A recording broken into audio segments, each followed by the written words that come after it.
Olá, tudo bem? Aqui é André Godoy, canal Dinheiro novamente. Hoje ainda 28 de julho de 23, sexta-feira.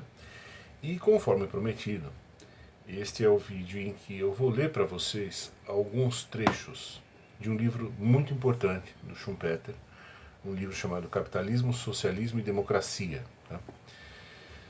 Eu já dei uma passada breve no vídeo anterior a respeito do que o Schumpeter acreditava que fosse acontecer, né, da maneira como Schumpeter enxergava o fim do capitalismo, aquela questão da importância da revolução científica. O capitalismo é um movimento de natureza tecnológica, de natureza científica e jamais financeira.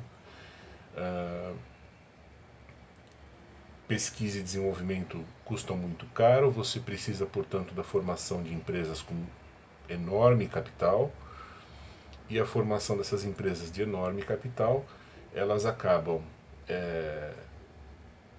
diluindo a importância do proprietário, do fundador dessa empresa, que foi o cara que, na verdade, deu a alma, deu a vida que essa empresa tem, deu a vitalidade que essa empresa tem. E as consequências disso. Né? Um outro ponto que ele também defende que será importante para o fim do capitalismo é um bem-estar material de tal natureza que criará uma classe de intelectuais hostil ao capitalismo. Para o Schumpeter, essas duas coisas concorrerão para o fim do capitalismo. O que eu quero fazer agora? Neste vídeo eu quero ler trechos que provam o que eu estou falando, que embasam o que eu estou falando, tá bom? Então eu vou ler trechos do livro Capitalismo, Socialismo e Democracia, do Schumpeter, e lerei trechos pegos.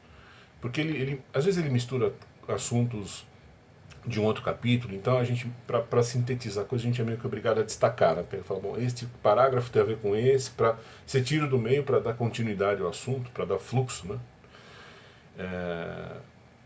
A escrita do Schumpeter é um pouco, né, toda hora ele fica voltando a temas anteriores, então você tem que dar uma enxugada, senão vai longe. Mas fiquem tranquilos, eu não enxuguei ao ponto de tirar do contexto, eu não fiz isso. Tá? O livro está em PDF, você pode baixar, ler facilmente, eu estou nos capítulos 12 e 13. Tá? Então vamos lá. O progresso econômico tende a se tornar despersonalizado e automatizado. As juntas e comissões tendem a substituir a ação individual. Pense, por exemplo, nas empresas, sei lá, pense num banco como o Bradesco, por exemplo, ou Itaú, que seja.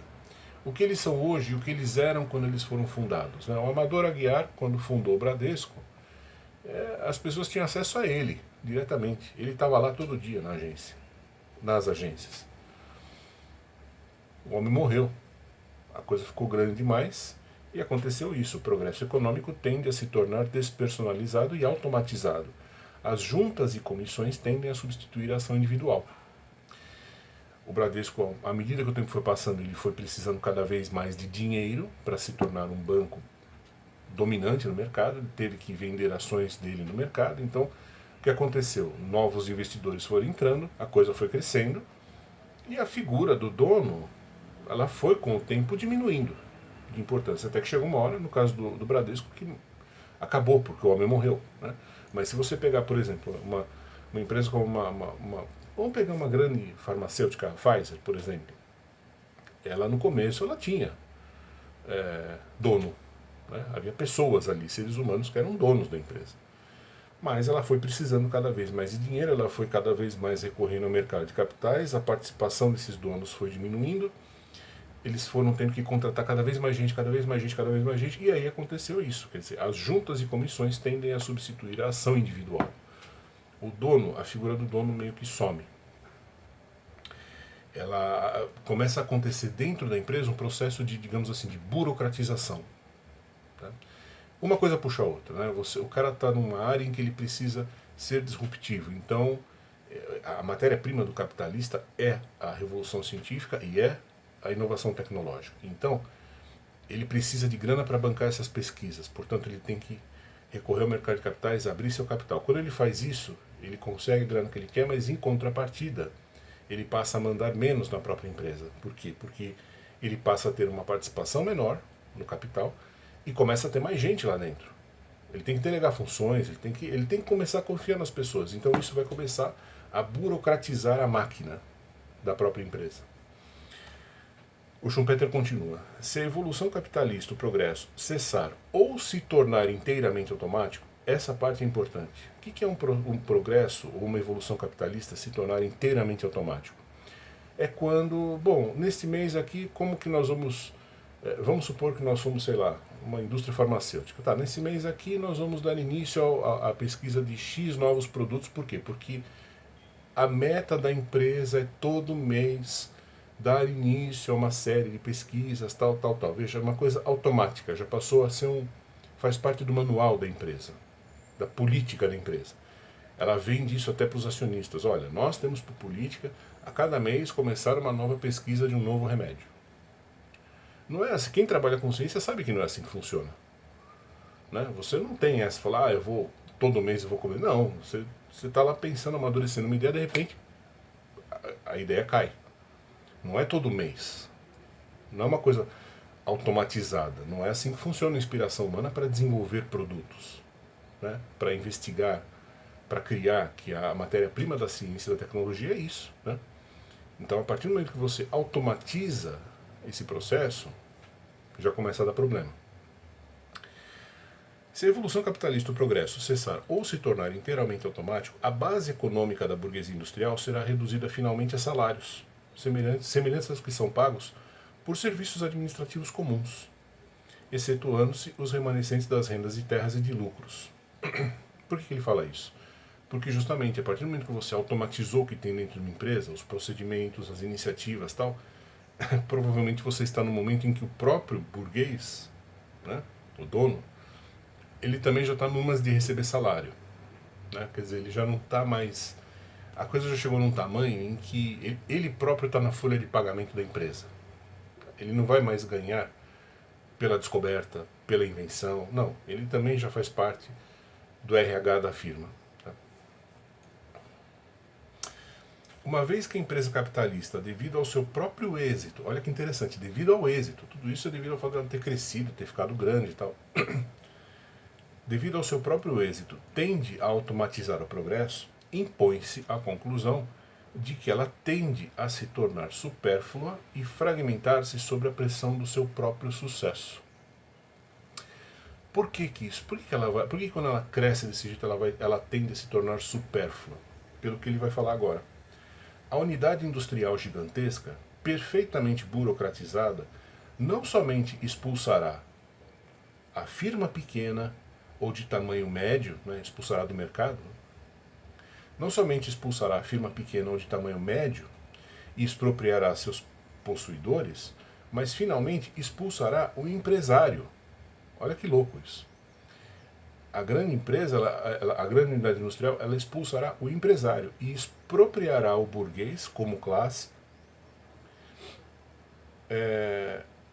a qual nesse processo arrisca-se a perder não apenas a renda, mas também o que é infinitamente mais importante, a sua função. De novo, imagine, por exemplo, a Nestlé. Você acha que o dono da Nestlé começa que não tem dono, né? Mas vamos lá, vamos supor lá há muito tempo atrás. Sei lá, digamos que o cara... uma vez eu li a história dele, foi inclusive uma história muito triste, o cara foi um ferrado na vida, mas vamos dizer, vai. Ele poderia até ser, por exemplo, formado em química ou formado em nutrição, alguma coisa assim. Né? Agora, você acha que toda a renca de executivos que entrou na Nestlé à medida que ela foi crescendo, você acha que esses caras são formados em nutrição? Não. Claro que não. Eles têm lá um departamento de assalariados, onde todos têm um diploma de nutrição. Aí é um outro departamento também de assalariados, onde todos têm um diploma, talvez de químico, por exemplo. E assim vai. Então, o dono, ele some. Porque ele passa a não ter mais papel, ele passa a não ter mais importância ali. Porque, assim, o conhecimento técnico que ele tem, um monte de gente lá dentro tem, e tem até mais do que ele. E a questão da eventual utilidade que ele poderia ter, porque ele é o cara da iniciativa, ele é o cara arrojado, ele é o cara que tem ideias, ele é o cara que enxergou oportunidades e tal, ele já não vai mais ter esse espaço. Por quê? Porque a empresa cresceu muito, agora ela tem muita gente mandando lá dentro, ele não é mais o único dono, ele tem outros acionistas, e por que os caras vão ouvi-lo? Não é mesmo? Pode ser que ouçam, mas se não quiser ouvir, não vai ouvir. Então, a empresa ela vai começar a perder a sua vitalidade. A vitalidade que fez ela crescer vai começar a desaparecer. O sucesso dela vai começar a enterrar a chance de sobrevivência que ela teria. É uma coisa maluca, né?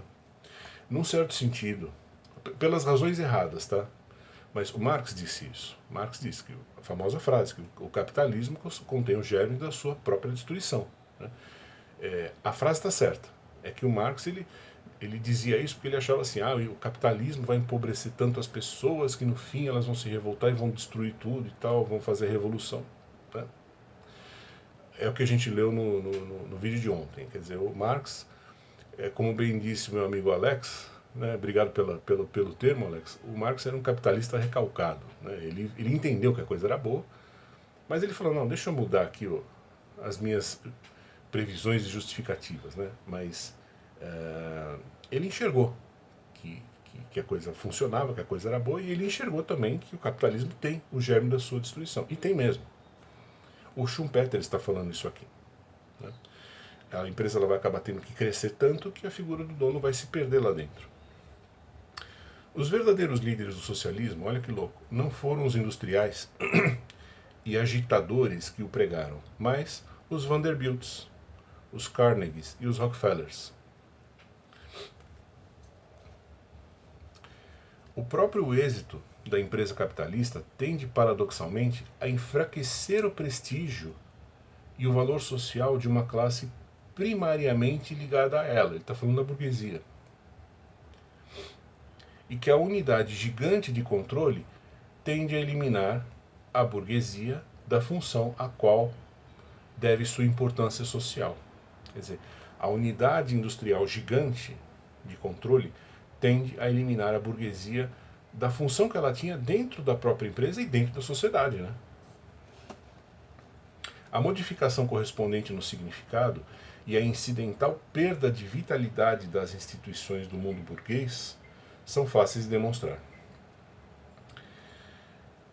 O processo capitalista solapa também sua própria estrutura institucional dentro do campo das ações das próprias grandes empresas. A figura do proprietário, e com ela o interesse direto e específico do dono, desapareceu inteiramente do quadro. Olha que louco. Se você parar para pensar que o socialismo quer o quê? Ou mais radicalmente o comunismo, ele quer o quê? Ele quer expropriar as pessoas dos seus bens, não é isso? Pois é basicamente o que está acontecendo aqui nesse cenário. O processo capitalista, a figura do proprietário desaparece inteiramente do quadro.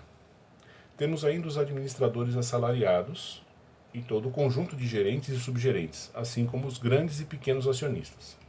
O primeiro grupo, que no caso são os administradores e os gerentes da empresa, né, tende a adquirir a atitude do empregado.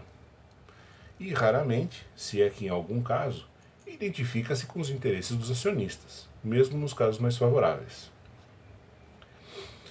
O segundo grupo, dos grandes acionistas, vive a igual distância das funções e atitudes do proprietário. Também não quer pôr a mão em nada.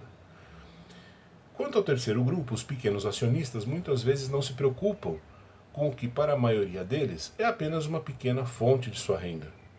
E se importarem ou não, raramente se darão ao trabalho de fazê-lo, a menos que eles ou algum dos seus representantes procurem explorar a capacidade que têm de poder eventualmente prejudicar os administradores. Como são frequentemente maltratados e se consideram ainda mais frequentemente maltratados, como são frequentemente maltratados e se consideram ainda mais frequentemente maltratados, habitualmente adotam uma atitude hostil contra suas sociedades anônimas, o mundo dos negócios em geral e particularmente quando as coisas andam mal, contra a própria ordem capitalista. Nenhum elemento desses três grupos, os administradores, os grandes acionistas e os pequenos acionistas, nenhum elemento desses três grupos assume incondicionalmente a atitude característica inspirada por aquele curioso fenômeno, tão cheio de significação e passando tão rapidamente, que é descrito pela palavra propriedade. Olha que louco, né? O negócio começa a não ter dono, é uma criança sem pai. Né? Porque o criador, o fundador, foi posto para fora e aí o que sobrou é uma máquina burocrática.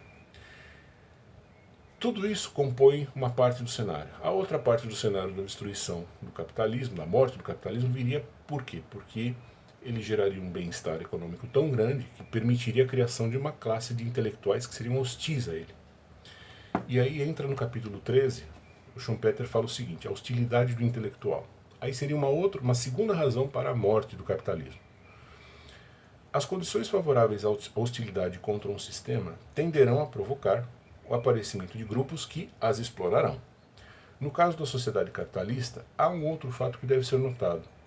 Ao contrário de qualquer outro tipo de sociedade, veja que interessante, o capitalismo inevitavelmente, e em virtude de sua própria civilização, cria, educa e subvenciona um interesse oculto de inquietação social. Quer dizer, como é da natureza do capitalismo a inquietação social, então, de certa forma, o capitalismo subvenciona as pessoas para que elas também sejam assim, também pensem assim. Só que aí é a hora em que o tiro sai pela culatra. Por quê? Porque você vai formar uma classe de mimadinhos que vão usar essa inquietação social não para produzir novas mercadorias, mas para derrubar o sistema, digamos assim. Essas são as duas razões da morte do capitalismo, segundo o Schumpeter. Eu recomendo que você assista de novo esse vídeo para pegar os textos, as nuances do texto dele. E eu não sei se ainda hoje ou amanhã eu pretendo fazer um último vídeo a respeito disso, mas aí é um vídeo opinativo meu, é o que eu penso e o que eu acho de tudo que eu mostrei aqui para vocês, tá bom? Por enquanto, divirtam-se com o Schumpeter. Até mais, gente.